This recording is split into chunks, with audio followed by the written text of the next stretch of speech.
Sud Radio, Guy Carlier, à la limite du hors-jeu. Avec Bagel Corner, ouvrez votre restaurant et révélez votre talent. Comment ça va, Guy ? Ça va bien, je suis un peu bouleversé par l'extrait de Zola que vous venez de nous faire là, sur la difficulté de vos réveils du compatissez. On vous a fait pleurer. Je compatis. Ça pleure dans les chaumières. C'est la bête humaine.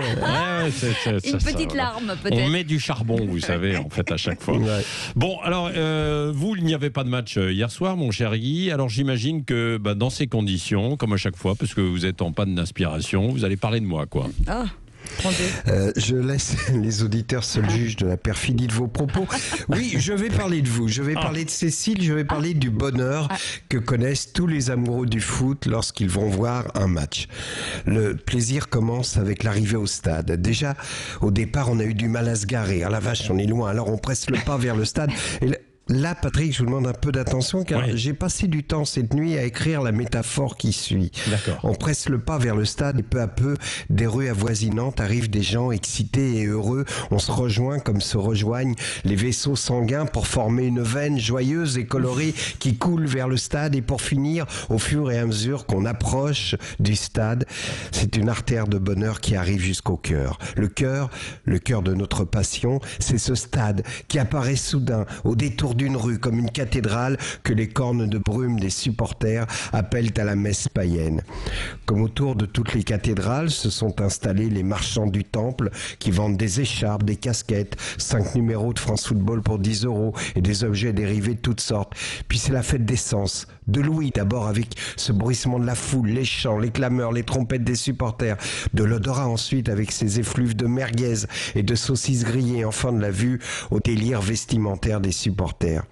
Puis c'est l'entrée au stade et cette indicible bouffée de joie qui nous envahit une fois le contrôle passé lorsqu'on est dans l'enceinte entre les grilles et l'escalier. Vous savez, ce no man's land qui constitue un sas de décompression entre la vie ordinaire et la folie du stade. Alors, sans savoir pourquoi instinctivement, on presse le pas et puis on se met carrément à courir en cherchant sa tribune. Et lorsqu'on l'a trouvée, on monte très vite cet escalier qui mène au bonheur. On dit qu'en amour, le meilleur moment, c'est quand on monte l'escalier. C'est la même chose au foot, quand on arrive tout en haut et qu'on débouche de l'escalier en pleine lumière, qu'on voit tout autour de nous ces tribunes brillantes, colorées et cette pelouse à nos pieds, impressionnante, toujours impressionnante la pelouse où les joueurs s'échauffent déjà.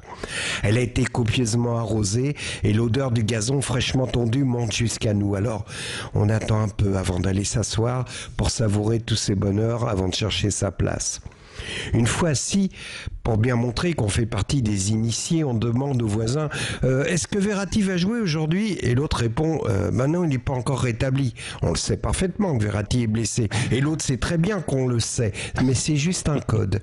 C'est juste un mot de passe pour montrer qu'on est du même monde et qu'on s'est choisi comme amis pour la durée du match. On lui prête l'équipe, c'est à lui qu'on va dire mais c'est pas vrai à chaque occasion manquée. C'est dans ses mains qu'on va taper quand notre équipe va marquer. On va chanter ensemble ici, c'est Paris, on va faire pimpon comme les ambulances quand un joueur adverse sera blessé. Bon, c'est vrai, c'est aussi avec lui qu'on chantera un petit arbitre enculé. Mais si, à lui qu'on proposera de nous ramener un sandwich à la mi-temps.